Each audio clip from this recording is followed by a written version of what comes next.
Hello everyone, स्वागत है आप लोगों का हमारे यूट्यूब चैनल ग्लैंस एकेडमी पर। दोस्तों, हम लोग इस क्लास में आज स्टडी करेंगे विज़न आईएएस की मई 2023 की करंट अफेयर्स की सीरीज़ को, जिसमें ऑलरेडी हम लोगों ने पॉलिटी गवर्नेंस और इंटरनेशनल रिलेशन को कंप्लीट कर लिया है। और आज हम लोग शुरू करेंगे अपना इकोनॉमिक सेक्शन। और इकोनॉमिक सेक्शन में आज लगभग हम लोग 4 टॉपिक को कवर करेंगे जो बहुत ही इंपॉर्टेंट होंगे आपके प्रीलिम्स और मेंस के लिए। अगर आप लोग यूपीएससी 2024 या यूपीपीसीएस 2024 की तैयारी कर रहे हैं तो ये बेहद ही सीरीज़ इंपॉर्टेंट रहेगी। इसलिए विजन आईएएस की करंट अफेयर्स मंथली सीरीज़ आपको फॉलो करनी चाहिए और चैनल पर फ्री ऑफ कॉस्ट और बहुत ही डीप एनालिसिस के साथ प्रीलिम्स और मेंस के साथ इसको स्टडी कराया जाता है। अगर इससे पहले की 6-7 वीडियोज़ अगर आप लोगों ने नहीं देखी तो प्लीज़ उसे प्लेलिस्ट में जाइए, चेकआउट करिए और उसके बाद ये वीडियो देखेंगे तो और ईजिली समझ में आएगी। तो आइए चलते हैं हम इकोनॉमिक्स के टॉपिक में कि कौन कौन से आज हम टॉपिक को कवर करेंगे। तो इसमें हम लोग देखेंगे करंट अफेयर्स में इकोनॉमिक्स के सेक्शन को हम लोग देखेंगे यहाँ पे। तो आप देख सकते हैं जो तीसरा खंड है इसमें आज हम लोग पढ़ेंगे इसमें कंपटीशन अमेंडमेंट एक्ट 2023, साथ ही साथ लिबोर यानी कि जो लंदन इंटरबैंक ऑफर्ड रेट है, और तीसरा पढ़ेंगे लिबरलाइज रेमिटेंस स्कीम, और चौथा पढ़ेंगे इंश्योरेंस सेक्टर। तो आज ये 4 टॉपिक को हम आज कवर करेंगे। फिर बाकी के 2-3 टॉपिक इंपॉर्टेंट है उसको कल की क्लास में, फिर उसके बाद संक्षिप्त सुर्खियाँ। तो 2 से 3 दिन में इसको भी हम लोग कंप्लीट कर लेंगे। तो चलिए टॉपिक पर चलते हैं सीधे। तो ये रहा हमारा इकोनॉमिक्स का सेगमेंट।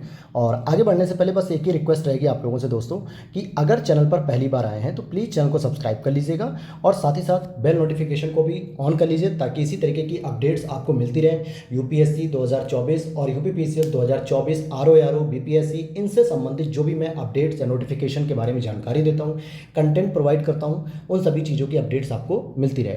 पीडीएफ के लिए आप लोग टेलीग्राम चैनल को ज्वाइन कर सकते हैं, लिंक डिस्क्रिप्शन बॉक्स में दिया हुआ है। वहीं पे डिस्कशन ग्रुप भी है जहां आप क्वेरीज पूछ सकते हैं और बाकी चीज़ें भी आप वहां पे प्राप्त कर सकते हैं। सारी मैगजीन्स, करंट अफेयर्स, बहुत सारी चीज़ें वहां पे पीडीएफ हम लोग प्रोवाइड कराते हैं। डेली न्यूज़पेपर भी वहां पे मिलता है जो आप लोग ईजिली अवेलेबल होके पढ़ सकते हैं। तो पहला हमारा आज का टॉपिक रहेगा प्रतिस्पर्धा संशोधन अधिनियम यानी कि कंपटीशन अमेंडमेंट एक्ट 2023। तो आप कहेंगे सर इस कंपटीशन के दौर में ये कौन सा अमेंडमेंट आ गया? तो दोस्तों, बाजार में भी कंपटीशन होता है। जैसे रोजगार के लिए हम लोग कंपटीशन की तैयारी कर रहे होते हैं, नौकरी के लिए संघर्ष कर रहे होते हैं, सरकारी नौकरी के लिए, उसी तरीके से बाजार में भी कोई भी कंपनी या फर्म या पार्टनरशिप जो बिजनेसमैन होते हैं वो भी लगातार कंपटीशन करते हैं दूसरी कंपनी से। लेकिन इसी जो कंपटीशन है इसमें बहुत बार वो लोग क्या करते हैं, चीट करते हैं, मिसलीड करते हैं, मैनिपुलेट करते हैं, जिसकी वजह से वो अपना प्रॉफिट तो कमाते हैं लेकिन सामने वाली कंपनी का नुकसान करते हैं। और ये एक हेल्दी कंपटीशन की श्रेणी में नहीं आता है, ये एक बैड जो है कि कंपटीशन होता है उसकी श्रेणी में आता है। इन्हीं सब चीज़ों को रोकने के लिए केंद्र सरकार के द्वारा प्रतिस्पर्धा संशोधन अधिनियम 2023 को लाया गया है, जो कि प्रतिस्पर्धा अधिनियम 2002 में संशोधन करेगा। तो सबसे पहले हमें समझना चाहिए कि प्रतिस्पर्धा अधिनियम 2002 क्या है, क्या ऐसी कमियां थी जिसकी वजह से 2023 में एक नया अमेंडमेंट लाया गया संशोधन करके। तो पहले हम 2002 वाले को समझेंगे। तो आइए हम यहाँ पे जूम करके पढ़ते हैं इसको। प्रतिस्पर्धा अधिनियम 2002, इसने क्या किया, एकाधिकार और प्रतिबंधात्मक व्यापार व्यवहार जो था एमआरटीपी अधिनियम 1969 की जगह ली थी। अर्थात कि जो यहाँ पे मोनोपोली थी, रिस्ट्रिक्टेड जो है कि ट्रेड प्रैक्टिकली थी, यानी कि व्यवहार जो था प्रतिबंधात्मक, इसकी जगह ली थी प्रतिस्पर्धा अधिनियम 2002 में 1969 की। और अब जो 2023 आ रहा है वो 2002 की जगह लेगा। इंपॉर्टेंट बात यहाँ पे ये रहेगी कि जो हम लोग सीसीआई पढ़ते हैं यानी कि कंपटीशन जो कमीशन होता है, इंडियन कंपटीशन कमीशन, वो भारत में 2002 के प्रतिस्पर्धा अधिनियम के तहत ही इसकी स्थापना की गई थी 2003 में। इसको अभी हम लोग आगे पढ़ लेंगे। और ये क्यों लाया गया था? क्योंकि प्रतिस्पर्धा रोधी समझौतों और बाजार या कॉर्पोरेट जगत में मजबूत स्थिति के दुरुपयोग पर रोक लगाता है।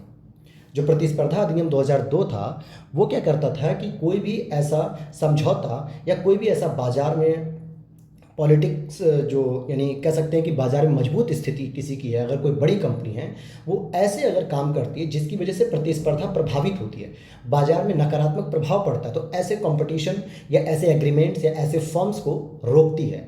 ये तो प्रतिस्पर्धा अधिनियम था। लेकिन अब इसमें सुधार किया गया है क्योंकि लगभग 20-22 साल बीतने जा रहे हैं और बहुत सारे चैलेंजेस आ रहे हैं, बहुत सारी चेंजेस मिल रहे हैं देखने को।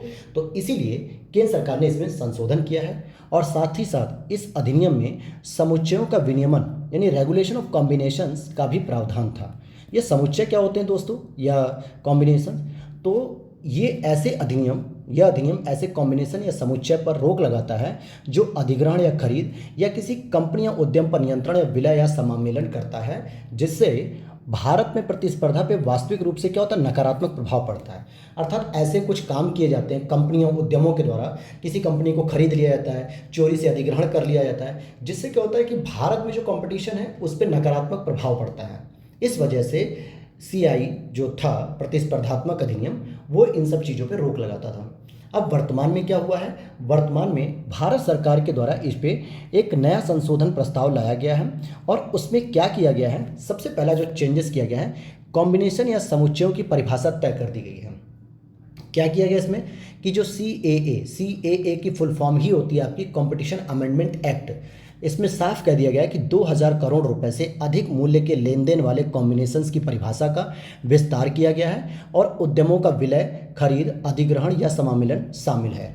अगर ध्यान दीजिएगा, अगर 2000 करोड़ या इससे अधिक का कोई उद्यमों का विलय हो रहा है या किसी उद्यम का खरीद हो रहा है, अधिग्रहण हो रहा है या समामेलन हो रहा है, तो इस पर जो नज़र होगी वो किसकी होगी, सीसीआई की होगी। किसकी होगी, सीसीआई की होगी, यानी कि इंडियन कंपटीशन काउंसिल की इस पे नज़र रहेगी कि अब अगर 2000 करोड़ या इससे अधिक की वैल्यूज़ में अगर किसी भी कंपनी का विलय, खरीद या अधिग्रहण हो रहा है, चाहे वो चोरी से हो रहा हो, चाहे वो जानकारी में हो रहा हो, उन सभी चीज़ों पे नज़र अब सीसीआई की होगी। इसलिए कि कहीं ऐसा तो नहीं है कि ज़बरदस्ती किसी कंपनी को डंप किया जा रहा है, किसी कंपनी को समाप्त करने का प्रयास किया जा रहा है, कंपटीशन को निगेटिव इम्पैक्ट दिया जा रहा है। तो इन सभी चीज़ों पे अब इसकी नज़र होगी और कॉम्बिनेशंस की मंजूरी की समय सीमा में कमी कर दी गई है। पहले क्या होता था कि सीसीआई थी वो 210 दिनों में जो है कि इस पे मंजूरी देती थी, लेकिन अब इसे घटा के 150 दिन कर दिया गया है। कैसी मंजूरी, यह अनिवार्य कर दिया गया है कि किसी कॉम्बिनेशन को लेकर अगर 30 दिनों के भीतर प्रथम दृष्टया राय व्यक्त नहीं करता है, मतलब राय व्यक्त करे सीसीआई, और अगर ऐसा नहीं होने पर समुच्चय को अनुमोदित मान लिया जाएगा। फॉर एग्जाम्पल, मान लीजिए किसी कॉम्बिनेशन के द्वारा 2000 करोड़ या उससे ऊपर की किसी कंपनी का, उद्यम का विलय कर दिया गया या खरीद लिया गया किसी कंपनी द्वारा या अधिग्रहण हो गया, और अगर इसको सीसीआई ने 30 दिन के अंदर अगर इस पर अपनी कोई राय नहीं दी, यानी कि ये सही है या गलत है या ये गलत तरीके से समामेलन किया गया है, खरीदा गया है, या इसको बाई लॉज, नियम और कानून के तहत जो है कि खरीदा गया है, या जो भी जैसा भी वहाँ पे एनालिसिस करता है सीसीआई, अगर 30 दिन के अंदर नहीं करता है, कोई राय अपनी नहीं देता है, तो उसको अनुमोदित मान लिया जाएगा, यानी उस विलय, खरीद या अधिग्रहण को लीगल बना दिया जाएगा। तो ये सीसीआई की जिम्मेदारी को 30 दिन के अंदर इस काम को देखेगी। साथ ही साथ इसमें कंट्रोल की परिभाषा को भी संशोधित किया गया है कि कंपनी या उद्यम के प्रबंधन, आंतरिक या बाह्य मामलों या रणनीतिक व्यावसायिक निर्णयों को अगर पर्याप्त रूप से कोई प्रभावित करता है तो उसे निर्णय मतलब नियंत्रण में माना जाएगा। आपने एक बाजार मूवी देखी होगी दोस्तों, जो सैफ अली खान की थी, उसे आप लोग देखिएगा, उसमें सेबी वगैरह का भी रोल दिया हुआ बहुत अच्छा। और बाजार मूवी में यही किया जाता था कि अपनी मजबूत स्थिति की वजह से सैफ अली खान अपनी कंपनी के माध्यम से बाकी छोटी छोटी कंपनियों के नियंत्रण को, कार्यप्रणाली को, आंतरिक और बाह्य मामले को बहुत ही इंटरफेयर करते थे, बहुत प्रभावित करते थे। तो इसका मतलब क्या था कि उस कंपनी की मजबूत स्थिति थी बाजार में, जो अपनी छवि का दुरुपयोग कर रही थी। आगे देखेंगे, इसी में हम और भी चीज़ों को समझेंगे यहाँ पे। साथ ही साथ इसमें यह भी कहा गया है कि हब एंड स्पोक अरेंजमेंट को शामिल करने के लिए व्यापारिक संघों यानी कार्टेल्स के दायरे का विस्तार किया गया है। अब ये होता क्या है hub and spoke arrangement? Hub and spoke arrangement वस्तुतः ऊपरी स्तर पर यानी मिली भगत कर आपूर्तिकर्ता या खुदरा विक्रेता स्तर अर्थात निचले स्तरों पर प्रतिबंध लगाने या उन्हें अपने अनुसार नियंत्रित करने की एक व्यवस्था है। इसका मतलब क्या हुआ कि अगर आप देखोगे ऊपरी स्तर पे अगर किसी मिली भगत करके आपूर्तिकर्ता द्वारा खुदरा विक्रेता स्तर पे जो है कि निचले स्तरों पे अगर कोई प्रतिबंध लगाया जा रहा है या उन्हें अपने अनुसार नियंत्रित किया जा रहा है, तो ये एक व्यवस्था होती है हब एंड स्पोक अरेंजमेंट। और इसमें कार्टेल्स के दायरे को विस्तार किया गया है कि जितने भी कार्टेल्स होंगे, जितने भी व्यापारिक संघ होंगे, वो इन सभी चीज़ों पे रेगुलेट कर सकेंगे कि अगर ऐसी कोई कार्रवाई कर रही है, कोई बड़ी कंपनी मिली भगत कर रही है कि छोटी कंपनी पे नियंत्रण कर रहे हैं, छोटे बिजनेस या उद्यम पे नियंत्रण कर रहे हैं, तो उनको रोका जाएगा। ये वाली चीज़ें हैं। साथ ही साथ शिकायत निवारण के लिए कुछ दंड और जुर्माने का भी प्रावधान किया गया है। एग्जाम्पल में, जिस दिन कोई प्रतिस्पर्धा रोधी कार्य हुआ, यानी कोई ऐसा काम जिसने बाजार को नेगेटिव तौर पे इम्पैक्ट किया, कंपटीशन को नेगेटिव तौर पे इम्पैक्ट किया, और उसके बारे में जब सीसीआई को जानकारी मिल जाती है तो उस दिन से लेकर 3 साल के भीतर सीसीआई के समक्ष प्रतिस्पर्धा रोधी आचरण के खिलाफ शिकायत दर्ज कराई जा सकती है। तो आप ये देख सकते हैं कि अगर आपको ऐसा लगता है कि किसी कंपनी के द्वारा प्रतिस्पर्धा के खिलाफ कोई काम किया गया है या कंपटीशन के खिलाफ कोई काम किया गया है जिससे भारत में प्रतिस्पर्धा नकारात्मक रूप में प्रभावित हो रही है, तो आप क्या कर सकते हैं, सीसीआई के समक्ष 3 साल के अंदर शिकायत दर्ज कर सकते हैं और सीसीआई उस पर अपना विचार देगी और उस पर जो भी डिसीजन होगा वो देगी। साथ ही साथ उसमें क्या किया गया है कि जो जुर्माने की राशि है उसको 1 करोड़ रुपए से बढ़ा के 5 करोड़ रुपए तक कर दिया गया है। अगर आपने कोई झूठा बयान दिया या कोई महत्वपूर्ण सूचना को छिपाया है तो ऐसी स्थिति में सीसीआई क्या करेगी, उस उद्यम पे जिसके द्वारा अधिग्रहण किया गया किसी छोटे उद्यम का, तो जिसने अधिग्रहण किया है या जिसने ज़बरदस्ती उसको मैनिपुलेट किया है, उस उद्यम पर या उस स्टार्टअप पे 1 करोड़ की जगह 5 करोड़ का जुर्माना लगेगा। दूसरा जुर्माना वैश्विक टर्नओवर के आधार पर लगेगा। वैश्विक टर्नओवर के आधार पे मतलब कि कॉरपोरेट जगत में अगर आपकी मजबूत स्थिति है और आपने उसका दुरुपयोग किया है तो वैश्विक टर्नओवर के आधार पे दंड भी दिया जाएगा। आपका जितना भी गुड्स एंड सर्विसेज का जो टर्नओवर हो रहा है उसके कुछ परसेंटेज के रूप में आपके ऊपर दंड भी लगाया जाएगा। ये फिक्स नहीं है कि 5 करोड़ का ही दंड रहेगा।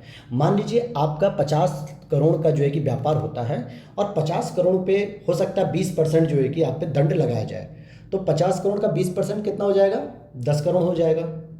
तो 10 करोड़ का जो है कि आप पर दंड भी लगाया जा सकता है, फिर 5 करोड़ के दंड की बात नहीं होगी। और बाजार मूवी में सामान्यतः सैफ अली खान की जो बाजार मूवी आप उसे देखेंगे तो उसमें यही होता है। अब जैसे आप अगर आज की बात करें, रिलायंस इंडस्ट्रीज़ हो गई, टाटा इंडस्ट्रीज़ हो गई और BMW इंडस्ट्री हो गई, बहुत बड़ी बड़ी कंपनियां हैं, विप्रो हो गई, अगर ये अपनी मजबूत स्थिति का दुरुपयोग करें तो इनके ऊपर जो पेनल्टी लगेगी, जो इनका वार्षिक टर्नओवर होगा वैश्विक स्तर पे, विश्व में जितना भी व्यापार होता है उसके लिहाज से इनके ऊपर पेनल्टी लगाई जाएगी। ये चीज़ें हो गई। और इसमें क्या परिवर्तन किया गया है, साथ ही साथ अपराधों का समन करना, यानी उनको समाप्त करने के लिए क्या है कि सामान्यतः अपराधों के समन का आशय होता है दोषी को जेल न भेजने से, बल्कि इसके तहत कई बार अपराधी को चेतावनी देकर जुर्माना लगा दिया जाता है और छोड़ दिया जाता है कि आगे से अगर आप ऐसी गलती करोगे तो आपके ऊपर भारी जुर्माना लगाया जाएगा। इस बार बस एक सस्ता सा जुर्माना लग रहा है 1 करोड़ रुपए का, आगे अगर आप गलती करोगे तो हो सकता है आपके ऊपर 50 करोड़ का भी जुर्माना लग जाए। और किसी अपराध का समन यह दर्शाता है कि जिस व्यक्ति के साथ अपराध हुआ है उसने मुकदमेबाजी की प्रक्रिया से बचने के लिए अभियुक्त या आरोपी से कुछ मुआवजा प्राप्त किया है, लेकिन वो मौद्रिक नहीं है, यानी कि वो पैसे के रूप में नहीं है, बाकी किसी और सेंस में हो सकता है। कुछ शेयर दे दिए उस कंपनी ने जिसने उसके साथ फ्रॉड किया था, उस कंपनी ने क्या किया, जिसके साथ अपराध हुआ था उसे क्या कर दिया कि कुछ शेयर दे दिए, कुछ अपनी हिस्सेदारी दे दी, लेकिन पैसे नहीं दिए हैं। तो ऐसी चीज़ों को हम कहते हैं कि अपराध का समन करना, यानी उसको समाप्त करना, ये प्रॉब्लम्स को। साथ ही साथ कुछ अपराधों का डीक्रिमिनलाइजेशन करना, अर्थात प्रतिस्पर्धा संशोधन अधिनियम में कुछ अपराधों के लिए कैद की सजा को आर्थिक दंड में बदल दिया गया है।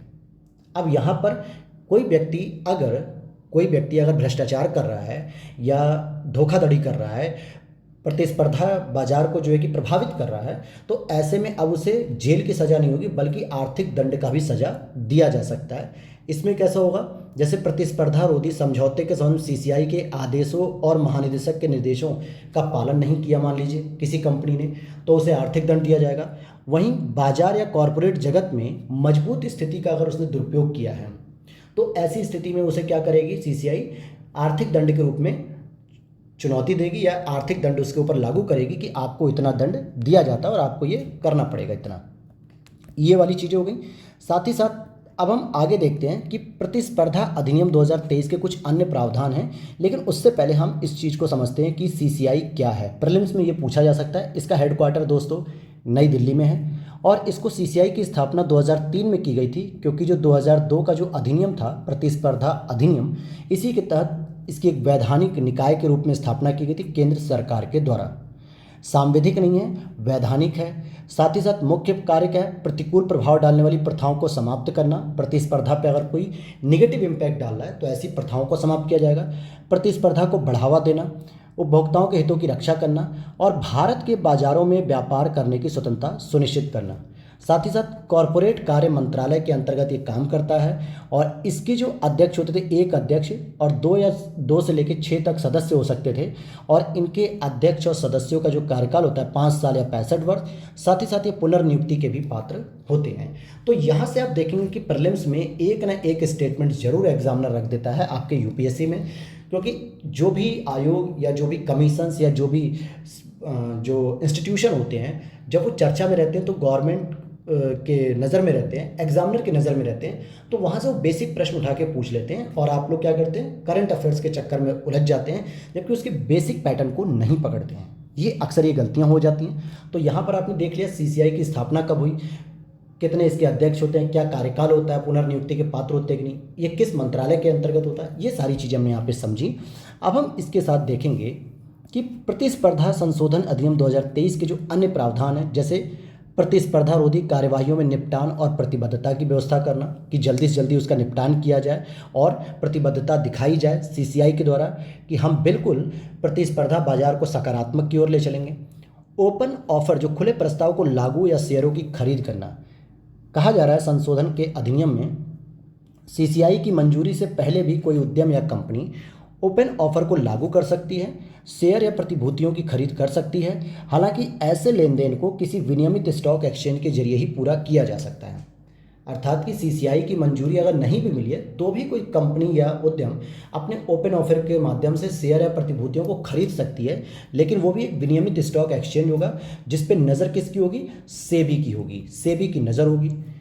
जब तक सीसीआई ऐसे खरीद के लिए अपनी मंजूरी नहीं देता तब तक इन्हें खरीदने वाले को निम्नलिखित अनुमति नहीं होगी। मान लीजिए किसी ने इस प्रतिभूति को खरीद लिया लेकिन सीसीआई ने अगर मंजूरी नहीं दी अभी भी, तो वो क्या नहीं कर सकता, उसका एक तो स्वामित्व या लाभकारी अधिकार या मतदान के अधिकार का प्रयोग नहीं कर सकता, न तो कोई लाभांश ले सकता और ना ही कोई अन्य लाभ ले सकता है, बस उसे खरीद सकता है। और एक सुधार क्या किया गया, डायरेक्टर जनरल की नियुक्ति जो कि पहले केंद्र सरकार के द्वारा होती थी, लेकिन अब महानिदेशक की नियुक्ति अब सीसीआई के द्वारा होगी और सीसीआई को केंद्र सरकार की पूर्व मंजूरी लेनी होगी इसके लिए। और जबकि इससे पहले महानिदेशक किसके नियुक्त होते थे, इसको नियुक्ति करने की शक्ति केंद्र सरकार के पास दी गई थी। और अब अगर हम देखें कि अगर ऐसी बात है तो नए संशोधन से क्या क्या इंपॉर्टेंस चेंज आएंगे। पहली चीज़ होगी कि शीघ्र मंजूरी मिलेगी, जो भी कॉम्बिनेशंस की मंजूरी होगी। कॉम्बिनेशन का मतलब यहाँ पे सब्जेक्ट कॉम्बिनेशन की बात नहीं हो रही है। कॉम्बिनेशन का मतलब हो गया कि अगर कोई कंपनी के द्वारा अधिग्रहण किया जा रहा है या समामेलन किया जा रहा है या खरीदा जा रहा है उद्यम को, तो उसके लिए अधिकतम समय सीमा में कमी कर दी गई है ताकि 150 दिन के अंदर उसकी पूरी प्रक्रिया हो जाए और उसको लीगलाइज कर दिया जाए, मतलब कि उसको लीगल रूप से देखा जाए। सीसीआई उस पर जो है कि अपनी मुहर लगा दे, उचित प्रतिस्पर्धा भी बढ़ेगी। अगर 2000 करोड़ रुपए से अधिक की सीमा से अधिक लेन देन के लिए आपको सीसीआई की मंजूरी अनिवार्य चाहिए ताकि प्रतिस्पर्धी रोधी कार्य न हो सके और बाजार में निष्पक्ष प्रतिस्पर्धा को बढ़ावा मिले। अधिक दंड, अगर वैश्विक टर्नओवर के आधार पर दंड के निर्धारण से क्या होगा, मल्टी प्रोडक्ट कंपनियों के लिए अधिक दंड निर्धारित किया गया जिससे कोई भी व्यक्ति ऐसी गतिविधि में शामिल नहीं होगा, भय एक बना रहेगा और क्षेत्राधिकार में भी वृद्धि हो जाएगी। साथ ही साथ सीसीआई के क्षेत्राधिकार में वृद्धि हो रही है और मामले का जल्द से जल्द समाधान भी किया जाएगा। तो ये आपने एक छोटा सा टॉपिक समझा कि सीसीआई अर्थात जो नया कंपटीशन का जो अमेंडमेंट आ रहा है उसमें क्या क्या चैलेंजेस हैं और क्या क्या उसमें सुधार किए जा रहे हैं, और यहीं से आपने सीसीआई के बारे में भी समझा। तो अब हमारा नेक्स्ट टॉपिक जो है वो होगा हमारा लंदन इंटरबैंक ऑफर्ड रेट। क्या होगा, लंदन इंटरबैंक ऑफर्ड रेट। देखते हैं ये क्या है। देखिए आरबीआई ने क्या किया, भारतीय रिजर्व बैंक ने बैंकों और आरबीआई द्वारा विनियमित जो अन्य संस्थाएं, जैसे बैंक तो जो कि जितनी कमर्शलाइज बैंक हैं, गवर्नमेंट बैंक हैं, आरआरबी बैंक हैं, इन सभी बैंकों के साथ साथ जो और भी फाइनेंशियल इंस्टीट्यूशन हैं उनके लिए एक एडवाइजरी जारी की है 1 जुलाई 2023 से लिबोर का मतलब होता है लंदन इंटरबैंक ऑफर्ड रेट से पूर्णतः बाहर निकालने के लिए कदम उठाने हेतु कहा गया है।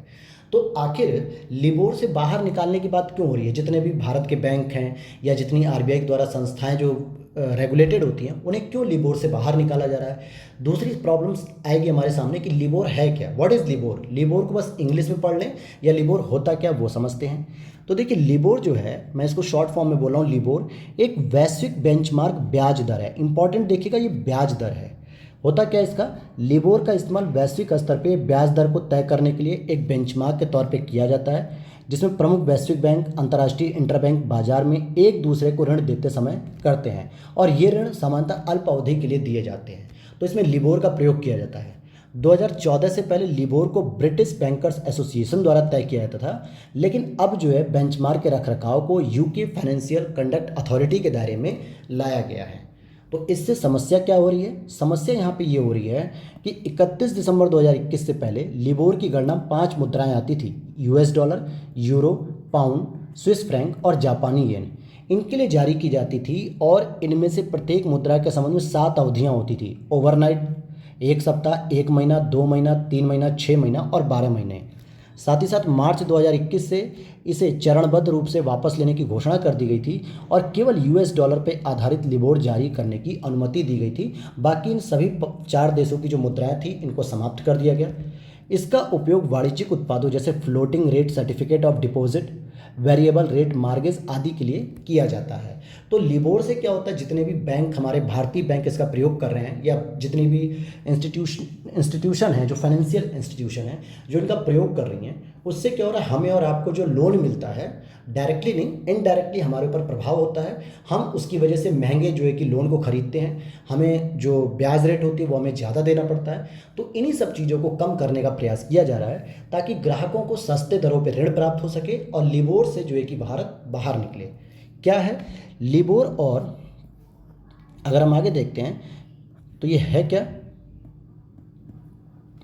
लिबोर और Mumbai interbank forward outright rate MIFOR जिसे हम कहेंगे, इसका इस्तेमाल 30 जून 2023 तक चरणबद्ध तरीके से बंद कर दिया जाएगा या हो चुका है। एक तरीके से कहें तो मिफोर घरेलू ब्याज दर के लिए एक बेंचमार्क है, जबकि लिबोर वैश्विक। ध्यान देना दोनों बातों को। मिफोर का मतलब होता है Mumbai interbank forward outright rate, ये घरेलू ब्याज दर के लिए एक बेंचमार्क है और लिबोर जो होता है वैश्विक स्तर पे। जब वर्ल्ड के स्तर पे, दुनिया के स्तर पे, वैश्विक स्तर पे जब हम अंतर्राष्ट्रीय बैंकों से लोन लेते हैं या हमारे बैंक से लोन लेते हैं तो वहाँ पे लिबोर का प्रयोग करते हैं कि बेंचमार्क मतलब इससे नीचे की रेट पे हम आपको लोन नहीं दे सकते, जब भी देंगे इस रेट पे या इससे ऊपर की रेट पे देंगे। भारत में मिफोर घरेलू ब्याज दर के लिए बेंचमार्क बनाती है कि कोई भी बैंक इससे नीचे इतने % से नीचे आपको ब्याज रेट नहीं दे सकती है। वर्तमान में financial benchmark India private limited द्वारा जारी किया जाता है जो फाइनेंशियल बेंचमार्क है, और बैंक या वित्तीय संस्थानों फाइनेंशियल इंस्टीट्यूशन को यह सलाह दी गई है कि उनके या उनके ग्राहकों द्वारा किया गया कोई भी नया ट्रांजैक्शन या किसी ट्रांजैक्शन का मूल्य निर्धारण अब अमेरिकी डॉलर आधारित लिबोर या मिफोर पर निर्भर न हो। यानी लिबोर और मिफोर पे अगर आप निर्भर रहेंगे तो कहीं ना कहीं आप महंगे रेट को जो है कि तय करेंगे और महंगी जो है कि ब्याज रेट होने की वजह से भारतीय लोगों में लोन के प्रति जागरूकता कम होगी या उत्सुकता कम रहेगी, क्योंकि लोगों को लगता है कि जो लोन होता है वो एक स्वीट पॉइजन होता है। कैसा पॉइजन होता है? स्वीट पॉइजन, मतलब कि न तो कभी ख़त्म होता है और न जीने देता है न मरने देता है, धीरे धीरे धीरे धीरे आपकी मंथली इनकम में से कटौती करता रहता है। अब बात करेंगे कि लिबोर अगर इतना ही दिक्कत है तो इसको मतलब और क्या कारण है जिसकी वजह से इसको समाप्त करने की बात चल रही है? तो बैंकों पर निर्भरता मुख्य दोष है कि लिबोर इस बात के लिए बैंकों पर बहुत अधिक निर्भर थी कि वे अपने व्यावसायिक हितों की उपेक्षा करते हुए अपनी रिपोर्टिंग के प्रति ईमानदारी बरतें। ऐसा हो नहीं सकता था, हेर फेर करते थे, क्योंकि कई बैंक लाभ के लिए लंबे समय से लिबोर की दरों में हेर फेर कर रहे थे। 2018 जो 8 का वित्तीय संकट था, ये भी जो है मुख्य प्रमुख कारकों में से एक था जो लिबोर की वजह से ही आया था। और साथ ही साथ लिबोर की अगर निर्भरता को खत्म करने से भारत को कौन से लाभ प्राप्त होंगे? तो भारत को जो लाभ प्राप्त होंगे, पहला वित्त पोषण की लागत में कमी आएगी, अर्थात इसके बाद संदर्भ दरों जो रेफरेंस रेट की गणना अधिक बेहतर और पारदर्शी तरीके से होगी। वहीं ऋण लेने की लागत में कमी आएगी, उधार देने वालों और निवेशकों द्वारा कम ब्याज दर पे जो मांग की जाएगी या ऋणी या उधारकर्ताओं के लिए ऋण लेने की लागत कम हो सकेगी, जिससे निवेश करने के लिए या उधार लेने वालों के लिए एक सहूलियत हो जाएगी, और साथ ही साथ उधार देने वाले यानी कि जो बैंक हैं उनके लिए भी एक सहूलियत हो जाएगी, वो सस्ते लोन ईजिली प्रोवाइड कर सकें, क्योंकि वो लिबोर की श्रेणी से बाहर आ चुके होंगे। भारत की जो बेंचमार्क होगी उस पर फोकस रहेगा उनका, और भारत की जो बेंचमार्क है उसे भी हम समझेंगे। तो अगर हम देखें financial benchmark India private limited FBIL, इसका गठन 2014 में कंपनी अधिनियम 2013 के तहत एक प्राइवेट लिमिटेड कंपनी के रूप में किया गया, जिसका स्वामित्व संयुक्त रूप से जो है fixed income money market and derivative association of India and foreign exchange dealers association of India and Indian banks association के पास है। यानी इसका जो स्वामित्व है एफबीआईएल का संयुक्त रूप से इन तीनों के पास है। यह क्या करता है, भारत में मुद्रा बाजार, सरकारी प्रतिभूतियों और विदेशी मुद्रा से संबंधित बेंचमार्क विकसित करना और उस पर नज़र रखना है। यानी इसका मुख्य कार्य है कि जो मनी मार्केट है, गवर्नमेंट सिक्योरिटीज़ हैं एंड फॉरेन करेंसीज हैं, इनसे संबंधित एक बेंचमार्क विकसित करेगी और उन पर नज़र भी रखेगी कि इस बेंचमार्क का प्रयोग हो रहा है कि नहीं, इनका पालन हो रहा है कि नहीं बैंकों के द्वारा। साथ ही साथ एफबीआईएल को भारतीय रिजर्व बैंक यानी आरबीआई के द्वारा रेगुलेट भी किया जाता है। तो आप देख सकते हैं कि भारत में अगर बात करें कि ये जो बेंचमार्क डेवलप कौन करता है गवर्नमेंट सिक्योरिटीज़ के लिए या मुद्रा बाजार के लिए, तो इसके लिए FBIL financial benchmark India private limited, इसके द्वारा इसके लिए किया जाता है निर्धारण, बेंचमार्क डेवलप किया जाता है। तो ये छोटी सी जानकारी थी इसमें। अब यहाँ पे भारत में लिबोर से ट्रांजिशन दौरान की स्थिति क्या होगी। लिबोर से संबंधित जुड़े जो जोखिम थे कि ऋण अनुबंधों व विदेशी मुद्रा अनिवासी खातों कि फ्लोटिंग या अस्थायी ब्याज दरों और डेरिवेटिव्स के मामले में ये चुनौतियां देखने को मिल रही थी, जोखिम सो रहे थे।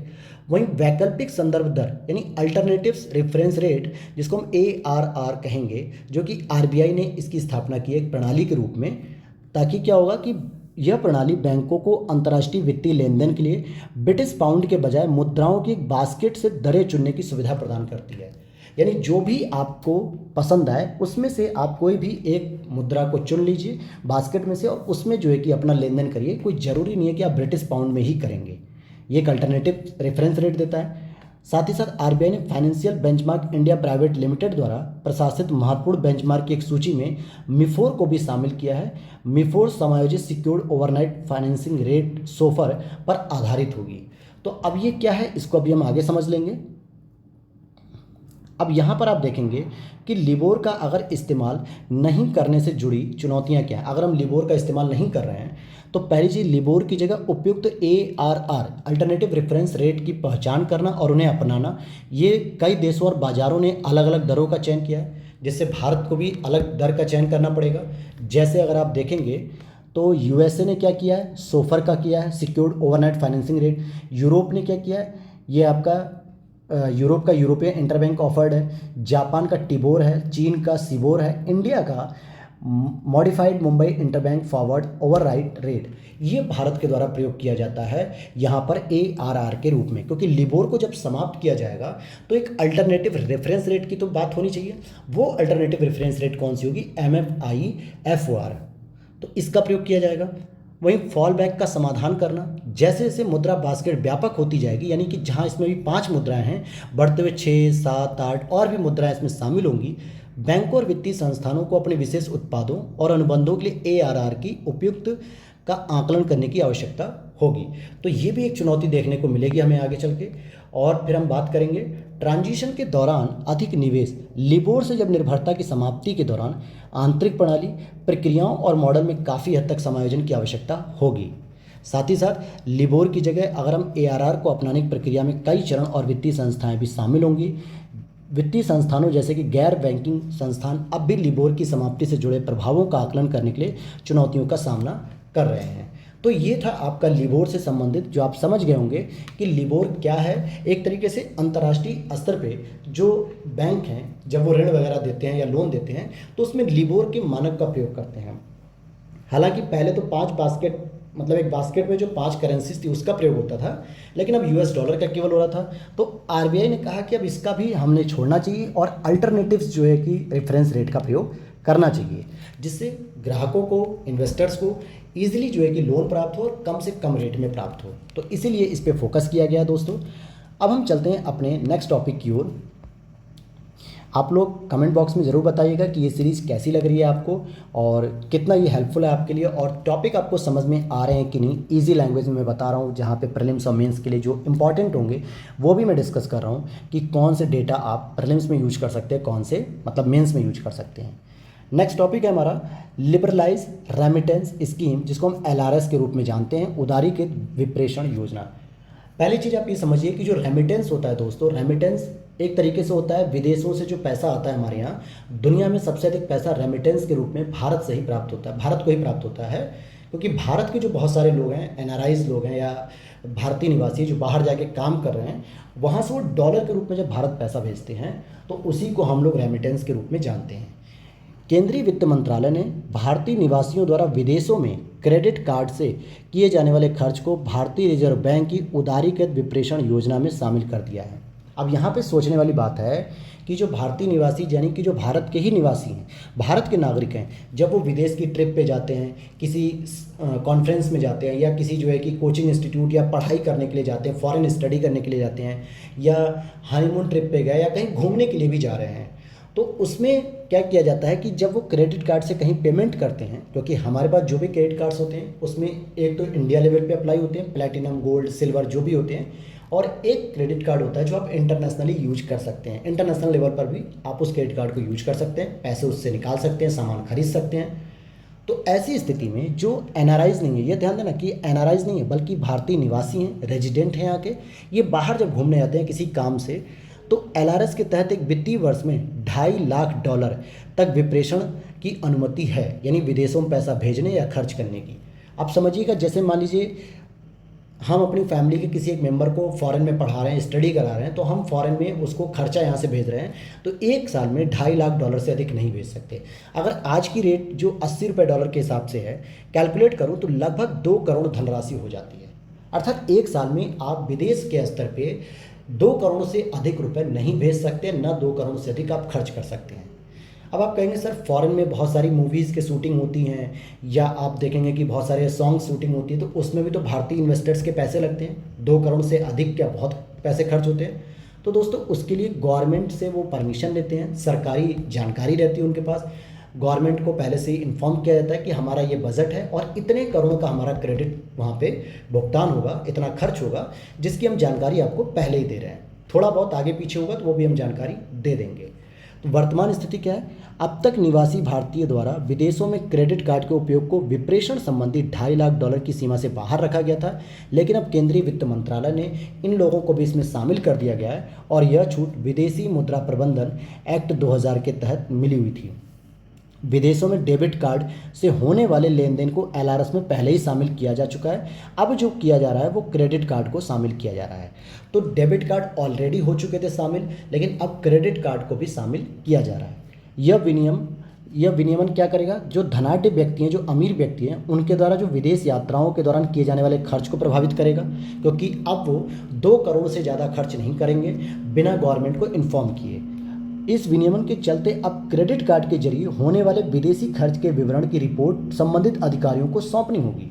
अगर आप 2 करोड़ से अधिक का कोई भी खर्च कर रहे हो तो आपको संबंधित अधिकारी अर्थात गवर्नमेंट को इन्फॉर्म करना होगा कि मैं विदेश में जा रहा हूँ और इतने करोड़ तक का प्रोजेक्ट जो है कि मेरा है, या इतना करोड़ मेरा खर्च होगा, या मेरे बेटे की पढ़ाई वहाँ पे डॉक्टरी की तैयारी कर रही है, या जो भी मैं खर्चा देता हूँ वो सारी जानकारी अब गवर्नमेंट के अधिकारियों के पास रहेगी। ये चीज़ यहाँ पर चेंजेस किया गया है यहाँ पे। तो आप देख पा रहे होंगे लिबरलाइज कैसे किया जा रहा है। विदेशी मुद्रा प्रबंधन अधिनियम 1999 फेमा के तहत इसको जारी किया गया है। फेमा के तहत सभी निवासी भारतीय किसी भी चालू खाते, ध्यान देना, चालू खाते के लेन देन हेतु विदेशी मुद्रा खरीदने या बेचने के लिए स्वतंत्र हैं। ये ध्यान देने वाली बात है इसमें। तो आप यहाँ पे समझ पा रहे होंगे धीरे धीरे इस टॉपिक को, कैसे इसमें टॉपिक में क्या क्या हमें पढ़ना है और क्या हो रहा है एलआरएस। तो एलआरएस क्या होता है थोड़ा बहुत समझ में। एलआरएस योजना 2004 में आरबीआई के द्वारा शुरू किया गया था। इसमें क्या है कि प्राथमिक उद्देश्य कि मौजूदा विदेशी मुद्रा विनियमों को उदार बनाना और विदेशों में भारतीय निवासियों द्वारा धन के सुचारू हस्तांतरण की सुविधा प्रदान करना। मतलब 2004 में आरबीआई ने जब एलआरएस को शुरू किया तो ये कहा कि आप विदेशों में जो भी अपना खर्च कर रहे हैं, जो भी आप पैसा ट्रांसफ़र कर रहे हैं अपने बच्चों की पढ़ाई के लिए या अपनी फैमिलीज़ के लिए या उनके खर्चे के लिए, जो भी पैसा ट्रांसफ़र कर रहे हैं वो आप इजीली कर सकते हैं। लेकिन अब 2.5 लाख से ऊपर अगर आप करेंगे, $2.5 लाख अर्थात आज की रेट में देखिए 2 करोड़ रुपए से अधिक करते हैं तो उसकी भी अनुमति है, लेकिन आपको जानकारी देने के साथ। एलआरएस के तहत सभी निवासी व्यक्तियों को अनुमति प्राप्त, ध्यान देना, अनुमति प्राप्त किसी भी चालू या पूंजी खाते लेन देन या दोनों के जरिए प्रति वित्तीय वर्ष 1 वर्ष में अधिकतम $2.5 लाख के विप्रेषण की अनुमति है। वहाँ पे अगर आप $2.5 लाख तक कर रहे हो तो कोई जानकारी शेयर करने की जरूरत नहीं है गवर्नमेंट अधिकारियों से। लेकिन अगर $2.5 लाख यानी 2 करोड़ रुपए से अधिक की कोई शेयरिंग कर रहे हो, ट्रांसफ़र कर रहे हो, तो उसकी जानकारी देनी होगी। जैसे यहाँ पे लिखा भी है कि इस सीमा के ऊपर अर्थात 2 करोड़ रुपए से अधिक या $2.5 लाख से अधिक का कोई भी विप्रेषण करने के लिए आपको आरबीआई की पूर्व अनुमति की आवश्यकता हो जाएगी। तो बस इतनी ही छूट की गई है। जो केंद्रीय वाणिज्य मंत्रालय है उसने क्या किया, उसने यही किया है कि भाई अब आपको $2.5 लाख से अधिक अगर आप खर्च करते हो तो आपको कुछ नहीं करना है, बस आपको आरबीआई को उसकी जानकारी पहले से देनी होगी। और यह योजना corporates, partnership firms, HUF, trust आदि के लिए उपलब्ध नहीं है अभी भी।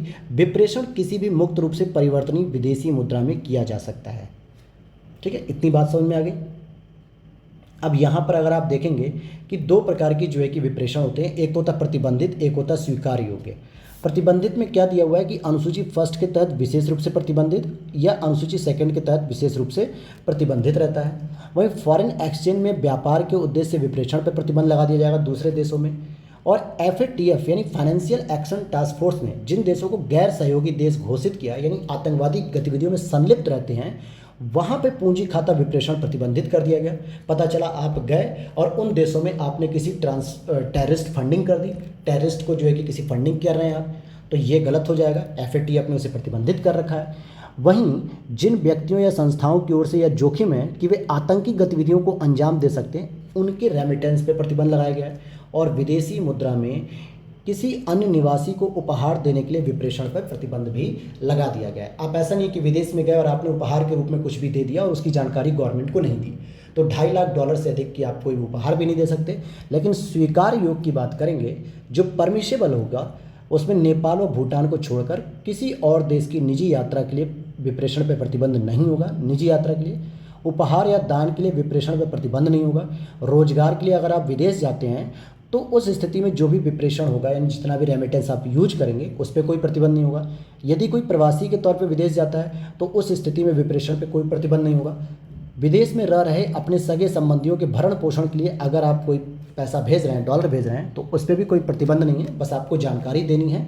व्यवसाय या कॉन्फ्रेंस या विशेष प्रशिक्षण या इलाज के लिए अगर आप जा रहे हैं फॉरेन में अपना इलाज कराने के लिए या विदेशों में पढ़ाई के लिए, तो जो भी आप खर्चा देते हैं अपनी फैमिली के माध्यम से उस पर कोई प्रतिबंध नहीं है। लेकिन $2.5 लाख से अधिक अगर आप खर्च करते हो तो उसके लिए बस आपको गवर्नमेंट या आरबीआई को जानकारी देनी होगी, यानी आरबीआई की अनुमति लेनी पड़ेगी।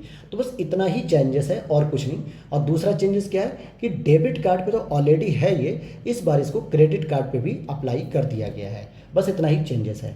अब हम आगे चलते हैं अपने आज के लास्ट टॉपिक, जो कि किससे समझते हैं, इंश्योरेंस सेक्टर से, जो बहुत ही इंपॉर्टेंट है। भारत में सामाजिक सुरक्षा, कौन सी सुरक्षा, सामाजिक सुरक्षा को इस्टेब्लिश करने के लिए इंश्योरेंस सेक्टर बहुत इंपॉर्टेंट है। यहाँ पे आप देखेंगे कि पिछले साल भी यूपीएससी ने, पीसीएस ने मेंस के पेपर में लगातार प्रश्न पूछे हैं 2-3 साल कि किस तरीके से भारत में असंगठित क्षेत्र के मजदूरों के लिए या असंगठित क्षेत्र के श्रमिकों के लिए सामाजिक सुरक्षा को प्रदान किया जा रहा है। तो सामाजिक सुरक्षा का मतलब हो गया कि भविष्य में उनके पास अगर रोजगार ना हो, पैसा ना हो, दुर्घटना हो जाए या किसी भी वजह से आपात स्थिति आ जाए तो उनको सरकार या संस्थाओं के द्वारा कुछ सुरक्षा प्रदान की जाए पैसों के रूप में। तो इसीलिए इंश्योरेंस सेक्टर इंपॉर्टेंट है, लगातार ये बढ़ रहा है, लगातार इस पर प्रश्न बन रहे हैं। तो इसलिए इसके प्रीलिम्स और मेंस दोनों को ही ध्यान में रख के हम लोग पढ़ेंगे। तो आइए, यही हमारा आज का लास्ट टॉपिक रहेगा, कवर करते हैं इस टॉपिक को भी। तो देखते हैं हम अपने टॉपिक को, भारतीय बीमा विनियामक विकास प्राधिकरण IRDA, जिसको हम लोग इरडा भी बोलते हैं सामान्य भाषा में। इरडा ही रेगुलेट करती है बीमा सेक्टर को, यानी जिस तरीके से बैंकिंग सेक्टर को आरबीआई रेगुलेट करता है, उसी तरीके से पेंशन से रिलेटेड जो है कि पीएफआरडीए जो है कि रेगुलेट करता है, उसी तरीके से इंश्योरेंस सेक्टर को इरडा रेगुलेट करता है। और इसके चीफ ने बताया कि बीमा ट्रिनिटी नामक एक योजना शुरू करने पर विचार चल रहा है, जिसे जनरल और जीवन बीमा कंपनियों के साथ मिलकर विकसित किया जा रहा है। एक तो सामान्य जीवन बीमा, मतलब सामान्य बीमा जो जीवन से अलग होता है, और एक जीवन बीमा यानी कि मृत्यु के बाद जो बीमा दिया जाता है, जिसकी धनराशि दी जाती है लोगों को, इससे रिलेटेड ये चीज़ें हैं और कंपनियों के साथ मिलकर विकसित किया जा रहा है। तो समझते हैं इस चीज़ को। बीमा वाहकों के लिए दिशा निर्देशों का ड्राफ्ट क्या है। इरडा ने स्पष्ट जो है कि एक ड्राफ्ट जारी किया है दिशा निर्देश, जिसमें कहा है कि प्राथमिक उद्देश्य एक समर्पित वितरण चैनल स्थापित करना है। जितने भी बीमा वाहक कंपनीज हैं जो बीमा करती हैं, उनको एक क्या करना है, समर्पित वितरण चैनल स्थापित करना है। प्रत्येक ग्राम पंचायत में बीमा समावेशन को बढ़ाने और जागरूकता पैदा करने पर ध्यान देना है। देश के हर कोने में बीमा की पहुंच और उपलब्धता में सुधार करना है। दो प्रकार के बीमा वाहकों को यहाँ पे परिभाषित किया गया है, एक होता है कॉरपोरेट बीमा वाहक और एक होता है व्यक्तिगत बीमा वाहक। कॉरपोरेट में कहा गया कि इसमें भारतीय कानूनों के तहत पंजीकृत या बीमा कंपनियों द्वारा कानूनी संस्थाएं शामिल होंगी जितनी भी नियुक्त होंगी, और व्यक्तिगत में क्या है, इन्हें बीमा कंपनियों या किसी कॉरपोरेट बीमा वाहक द्वारा नियुक्त किया जाएगा। साथ ही साथ बीमा वाहकों को जो कुछ गतिविधियां सौंपी गई हैं कि आपको क्या क्या काम करना है, तो बीमा प्रस्ताव की जानकारी एकत्र करना, केवाईसी का पालन करना, नीतिगत समन्वय और बीमा संबंधी समर्थन देना, क्लेम से संबंधित सेवाएं प्रदान करना। मान लीजिए किसी व्यक्ति ने बीमा करा रखा था, इंश्योरेंस करा रखा था, और उस व्यक्ति की अकाल मृत्यु हो जाती है, आकस्मिक मृत्यु, तो उसकी आगे की जो फैमिली है, जो उसके नॉमिनीज़ हैं, अगर जब वो क्लेम कर रहे हैं कि भाई इन्होंने इंश्योरेंस करा रखा था, जो भी इसका पैसा है वो हमें दे दीजिए, तो उन चीज़ों पे सर्विस देना और प्रीमियम भुगतान प्रक्रियाओं को सुगम बनाना। प्रीमियम मतलब मान लीजिए कि मैंने 10,000 रुपये का एक इंश्योरेंस करा रखा है जो मुझे ईयरली वाइज जो है कि पेमेंट करना होता है, साल में किसी भी महीने में 10,000 रुपये एक बार जरूर दूंगा।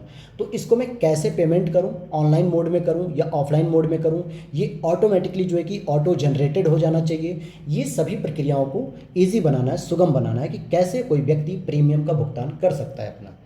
आगे इसी में हम देखेंगे कि बीमा ट्रिनिटी है क्या। तो देखिए, बीमा ट्रिनिटी मुख्यतः 3 घटक पे शामिल है। 3 घटक कौन से हैं? एक तो बीमा को सुगम बनाना, बीमा का विस्तार करना और बीमा वाहक कंपनियां।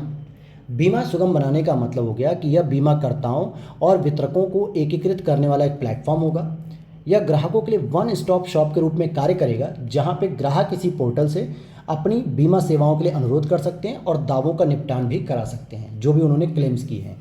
वहीं बीमा का विस्तार कहाँ कहाँ होगा? जीवन बीमा, स्वास्थ्य बीमा, संपत्ति, जनहानि, दुर्घटनाओं के संयुक्त जोखिम को कवर किया जाएगा। जैसे आप इसमें देखेंगे, स्वास्थ्य के लिए आयुष्मान योजना चलाई जा रही है, LIC के द्वारा लाइफ इंश्योरेंस चलाया जाता है जो जीवन बीमा होती है, बहुत सारी प्रॉपर्टी की होती है, जनहानि दुर्घटना के मामले में भी सरकार के द्वारा चलाया जा रहा है। तो प्रत्येक जोखिम के लिए लाभ को परिभाषित किया जाएगा कि अगर आपको कोई जोखिम होता है तो आपको क्या क्या लाभ मिलेंगे, अर्थात आपके परिवार को क्या लाभ मिलेगा। और इसके साथ साथ जो बीमा वाहक हैं, प्रत्येक ग्राम सभा में महिला केंद्रित कर्मी मौजूद होंगी जो प्रत्येक घर की बड़ी महिला से मिलकर उन्हें बीमा समग्र उत्पादों के लाभों के बारे में जानकारी देंगी, अर्थात कि बीमा का प्रसार करेंगी। बीमा इंडस्ट्री को जो है कि वो क्या करेंगी? सपोर्ट करेंगी, जागरूकता फैलाएंगी, लोगों को बीमा के फ़ायदे बताएंगी। तो ये बीमा ट्रिनिटी का मतलब ही हो गया यहाँ पे, जो ट्रिनिटी होती है दोस्तों, उसका मतलब हो गया 3 स्तर। ट्री मतलब होता है यहाँ पे TRI, ट्राई हो जाएगा, मतलब कि 3 जो घटक हैं, कंपोनेंट्स हैं, वो बीमा को सुगम बनाइए, बीमा का विस्तार कीजिए और बीमा का वाहक। ये चीज़ें यहाँ पे समझ में आती हैं। और सबसे इम्पॉर्टेंट है कि जो बीमा का ट्रिनिटी होगा उसके क्या क्या लाभ मिलेंगे। पहला, इसके चलते स्वास्थ्य, जीवन और परिसंपत्ति बीमा के साथ साथ दुर्घटना की स्थिति में भी व्यापक कवरेज प्रदान किया जाएगा। साथ ही साथ बीमा ट्रिनिटी से अंततः बीमा कवरेज में भी वृद्धि होगी, जिससे अधिक से अधिक लोग बीमा कवरेज का लाभ ले सकेंगे। और इससे बीमा संबंधी जो क्लेम सेटलमेंट है वो भी सुविधा जल्दी मिलेगी, ताकि आपने कोई क्लेम किया बीमा या इंश्योरेंस के पैसे लेने के लिए तो वो जल्दी से जल्दी निपटान होगा। और बीमा इंडस्ट्री में विविधता आएगी, यानी इंश्योरेंस इंडस्ट्री में विविधता आएगी। भौगोलिक क्षेत्रों और वहाँ के लोगों के लिए बीमा सेवा प्रदान करना आसान हो जाएगा। तो ये बीमा ट्रिनिटी से संभावित लाभ हमें देखने को मिलते हैं जो काफ़ी इंपॉर्टेंट रहेंगे। लेकिन अब वहीं पे अगर हम बात करते हैं कि अन्य क्या क्या उपाय किए गए हैं इसमें, तो जो IRDA है वो ये देख रहा है कि राज्य स्तर पे बीमा समितियों के गठन पे विचार किया जा रहा है, जिसमें राज्य सरकारों के साथ सहयोग किया जाएगा। और स्थानीय स्तर पे वो समितियां क्या करेंगी? जिला स्तर की जो है कि योजनाएं तैयार करेंगी। वहीं नए मूल्य वर्धित सेवाएं भी होंगी। IRDA बीमा कानूनों में कुछ संशोधन पर भी विचार कर रहा है, ताकि अधिक से अधिक जो है कि लोगों को जोड़ा जा सके, कानूनों में जो है कि फ्लेक्सिबिलिटी रहे, ये सारी चीज़ें। अब यहाँ पे जो अगला हेडिंग है आप देखेंगे, जो मैंने पहले लिख दिया कि इंपॉर्टेंट डेटा होंगे जो मेंस के लिए। भारत में बीमा क्षेत्र की वर्तमान स्थिति क्या है? कुल प्रीमियम के आधार पर अगर देखें कि जितना वैल्यू इसका है, मार्केट वैल्यू, तो भारत का बीमा क्षेत्र वैश्विक स्तर पे 10वां सबसे बड़ा बाजार है। अगर हम अनुमानित हिस्सेदारी देखें बाजार की, तो 1.9% जो है कि मान लीजिए 100% जो आपकी दुनिया में पूरे इंश्योरेंस हो रहे हैं, उसमें 1.9 या अप्रॉक्स 2% तो केवल बीमा इंडिया में हो रहे हैं पूरी दुनिया के, जिसमें 10वां सबसे बड़ा ये बाजार है। बीमा का घनत्व तो देखेंगे तो 2001 में $11.1 से बढ़ के 2021 में $91 तक पहुंच गया है। जिसमें जीवन बीमा का हिस्सा $69 है और गैर जीवन बीमा का हिस्सा $22 है। जीवन बीमा का मतलब मृत्यु के बाद जो परिवार की सुरक्षा के लिए ज़रूरी होता है, जैसे गवर्नमेंट एम्प्लॉयज़ मैक्सिमम इसी बीमा का प्रेफर करते हैं, जैसे टीचर्स वगैरह स्टाफ हो गया या और भी कोई गवर्नमेंट सेक्टर हो गए, उसके एम्प्लॉयज़ क्या करते हैं कि जीवन बीमा का हिस्सा बनते हैं कि वो कहते हैं कि अगर जब तक मैं नौकरी कर रहा हूँ तब तक मेरे परिवार का भरण पोषण होता रहेगा, इनकेस अगर कुछ होता है तो मेरे बाद मेरे परिवार को कौन देखेगा, उसके लिए वो क्या करते हैं, जीवन बीमा करते हैं, जिसमें $69 लगभग ये हैं। तो ये आप एक आंकड़े का प्रयोग कर सकते हैं यहाँ पर मेंस में। वहीं अगर हम देखते हैं कि जीवन बीमा क्षेत्र में बीमा पैठ की दर 2021 में 3.2 थी। अब और भी चीज़ें देखते हैं कि भारत में बीमा क्षेत्र की वृद्धि के चालक क्या हैं, क्यों लगातार इंडिया में जो इंश्योरेंस इंडस्ट्री है वो लगातार ग्रोथ करती जा रही है। क्यों ऐसा हो रहा है भाई, लगातार जनसंख्या बढ़ रही तो होगा ही होगा। दुनिया का 10वां सबसे बड़ा बीमा बाजार है ये, 2032 तक इसे दुनिया का 6ठा सबसे बड़ा बीमा बाजार बनाने की ओर काम चल रहा है। अनुकूलन जनसांख्यिकी जो डेमोग्राफी है यहाँ की, वो 2020 में भारत की 55% आबादी 20 से 59 वर्ष की कार्यशील जनसंख्या आयु वर्ग में, जो 2025 तक 56% तक इसमें पहुँच जाएगी और भारत में बीमा योग्य एक युवा आबादी की ओर इशारा कर रही है। क्योंकि मैक्सिमम जो यूथ हैं जो नौकरी कर रहे हैं अपनी सैलरी में से कुछ सेविंग्स करके इसके प्रीमियम का भुगतान करते हैं। प्रीमियम मतलब जो इसकी किस्त है उसको अदा करते हैं, ताकि 60 साल के बाद उन्हें अगर कोई बीमारी होती है या कोई दुर्घटना हो जाती है तो उनके परिवार के लिए वो बीमा की राशि मिल जाए। तो आप देखेंगे कि लगातार कार्यशील युवाओं की जनसंख्या बढ़ रही है, तो इससे ये युवा बीमा भी अधिक से अधिक कराएंगे, जिससे इंडस्ट्री जो है इंश्योरेंस इंडस्ट्री ये आगे और बढ़ेगी और 2030 तक भारत की आबादी में मध्यम आय वाले 14 करोड़ और उच्च आय वाले 2.1 करोड़ परिवार जुड़ चुके होंगे। ऐसा ये आंकड़ा है जिस तरीके से काम लगातार कर रही है बीमा क्षेत्र। और इसी में हम समझेंगे इरडा के बारे में पहले हम समझते हैं, लेकिन उससे पहले हम ये देखते हैं कि बीमा क्षेत्र से संबंधित जो चुनौतियां हैं वो कैसे हैं और कौन कौन सी हैं, क्योंकि मेंस में ऐसा यूपीएससी में पूछा जाता है। पहली चीज़ कि बीमा अनुबंधों की जटिल और अस्पष्ट भाषा है। जब आपके पास कोई एलआईसी का एजेंट आता है या इंश्योरेंस एजेंट आता है तो ऐसे टिपिकल और ऐसे जो है कि परफॉर्मा को डील करता है कि आपको लगेगा ही नहीं कि यार ये इंश्योरेंस कर रहा है या हमारे साथ घोटाला कर रहा है। मतलब क्या हुआ कि वो इतनी हाई रेटेड वैल्यूज़ की बात करेगा, इतने कॉम्प्लिकेटेड टर्म्स की यूज करेंगे, बहुत सारे नॉर्म्स होते हैं, बहुत सारे क्राइटेरियाज होते हैं जिसको आम आदमी या गाँव का एक आदमी नहीं समझ पाता है। वहीं बीमा पॉलिसी की शर्तों के लचीलेपन का अभाव है। आवश्यकता पड़ने पर आप बीमा की जो शर्तें हैं जिस पे व्यक्ति ने एग्रीमेंट किया, लेकिन भविष्य में परिस्थिति बदल भी जाती हैं तो उसके आधार पे उसे लचीलापन होना चाहिए, फ्लेक्सिबल होना चाहिए बीमा पॉलिसी की जो शर्तें होती हैं। साथ ही साथ इस क्षेत्र में प्रति वर्ष लगभग 50,000 करोड़ रुपए की इन्वेस्टमेंट की आवश्यकता है, क्योंकि इसमें पैसा बहुत कम है। दूसरी बात करेंगे तो ग्राहकों के बीच जागरूकता की कमी है, क्योंकि बहुत ही कठिन कठिन टर्म्स होती हैं, बहुत जो है कि कॉम्प्लिकेटेड जो है कि नियम होते हैं इनके, जो आम लोगों को समझ में नहीं आते हैं। बस उन्हें ये लगता है कि हमें 2,000 रुपये महीने की किस्त भरनी है, साल भर में 24,000 भरेंगे, हमें कुछ होगा तो हमें 10 लाख रुपये मिल जाएगा। ऐसा नहीं होता है दोस्तों। policybazaar.com पे देखिए, बहुत सारे मुथूट फाइनेंस पे देखिए, लोग कहते हैं कि 100 रुपये से शुरुआत करो, 1 करोड़ रुपये का बीमा। सरकार कोई भी इंस्टीट्यूट या कोई भी ऑर्गेनाइजेशन इतना बेवकूफ़ नहीं है कि आपसे 100 रुपये हर महीने लेगा, यानी साल के 1,200 रुपये लेगा और आपके मरने के बाद 1 करोड़ रुपये देगा। तो उसमें बहुत सारी टर्म्स कंडीशन होती हैं जो आम आदमी को नहीं पता होती हैं।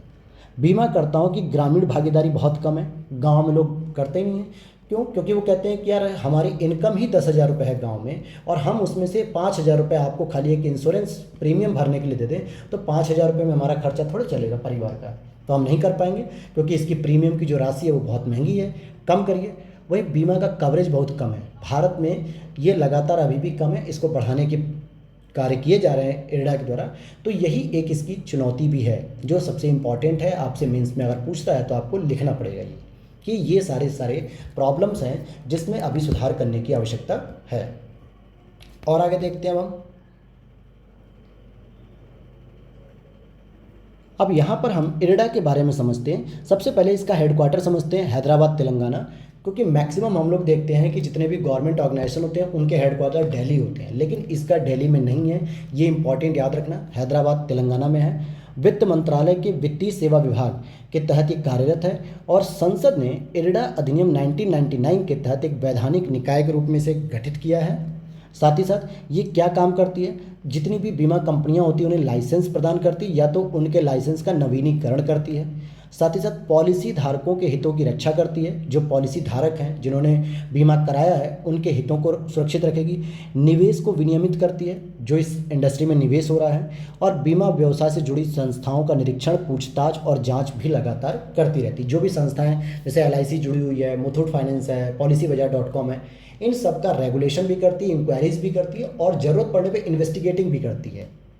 और अन्य संस्थाएं क्या, जैसे जीवन बीमा कंपनियां हो गई, जो कि पब्लिक सेक्टर और प्राइवेट सेक्टर की कंपनियां, सामान्य बीमा कंपनियां, पब्लिक और प्राइवेट दोनों क्षेत्र की, पुनर्बीमा कंपनियां, ऐसी कंपनी जो दूसरी बीमा कंपनियों का बीमा करती हैं, एजेंसी चैनल, मध्यवर्ती संस्थाएं जो कॉर्पोरेट एजेंट्स या ब्रोकर्स वगैरह होते हैं, इन सभी को ये रेगुलेट भी करती है इरडा। इनको देखती है कि आप कहीं किसी भी ग्राहक के साथ छल कपट तो नहीं कर रहे हैं, कहीं उसे मैनिपुलेट तो नहीं कर रहे हैं, ये सारी चीज़ों को ये देखते हैं। और आगे हम समझते हैं इसके साथ, अभी हम लोग ये पढ़ रहे थे कि कैसे आपने यहाँ पे देखा कि किस तरीके से आप देख रहे हैं कि भारत में इंश्योरेंस इंडस्ट्री लगातार ग्रोथ कर रही है। तो उसके पीछे 2-3 कारण देख लिए, अनुकूलन जनसंख्या, मध्यम वर्ग का विस्तार देखा हमने, और हम देखेंगे डिजिटल व्यवहार पैटर्न। डिजिटल उपकरणों के इस्तेमाल करने से नागरिकों के साथ साथ एजेंटों को भी सहायता बढ़ रही है। पहले क्या होता था कि LIC के जो लोग इंश्योरेंस ले चुके हैं, आपके बुजुर्ग पिताजी होंगे, दादा होंगे, उनसे अगर आप पूछेंगे तो अगर उन्होंने 1,000 रुपये की LIC का लिया है मतलब प्रीमियम, तो उसको जमा करने के लिए एक LIC ऑफिस जाते थे और वहाँ जाने में ही उनके 100 रुपये किराए लग जाते थे। तो इस तरीके से वो 1,100 रुपये का पड़ता था, तो महंगा पड़ता था और 1 महीने का नहीं, जीवन भर भरना था। अब क्या हुआ, ऑनलाइन आप बैठे बैठे पेटीएम से, फ़ोनपे से, गूगल पे से या किसी भी ऑनलाइन प्लेटफॉर्म से आपने वहीं बैठे बैठे 1,000 रुपये की प्रीमियम भर दिया और जो 100 रुपये आपका आने जाने का खर्चा लगता था वो आपका बच गया। तो डिजिटल उपकरणों का प्रयोग करने से एजेंट और नागरिक दोनों को ही सुविधा मिल रही है। वहीं महामारी के कारण मांग के पैटर्न में बदलाव हो गया। कोविड-19 के चलते डिजिटल साधनों को अपनाने में तेज़ी आई, क्योंकि लोग किसी भी व्यक्ति से मिलने में परहेज करते थे, दूरी बना के रहते थे, मास्क लगा के चलते थे। इसलिए वो चाहते थे कि ऑनलाइन ट्रांजैक्शन अगर हो जाए तो ज़्यादा सही है, हमें किसी ऑफिस जाना ना पड़े, भीड़ भाड़ में ना जाना पड़े। सरकारी पहल के रूप में आप देखें तो आयुष्मान भारत प्रधानमंत्री जन आरोग्य योजना, जिसमें 23 करोड़ से अधिक लाभार्थियों को आयुष्मान कार्ड प्रदान किया गया।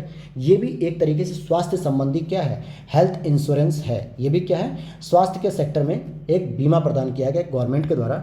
और भी इसमें पहल शामिल है, जैसे अगर आप देखेंगे तो कौन सी, प्रधानमंत्री सुरक्षा बीमा योजना, प्रधानमंत्री जीवन ज्योति बीमा योजना, प्रधानमंत्री फसल बीमा योजना।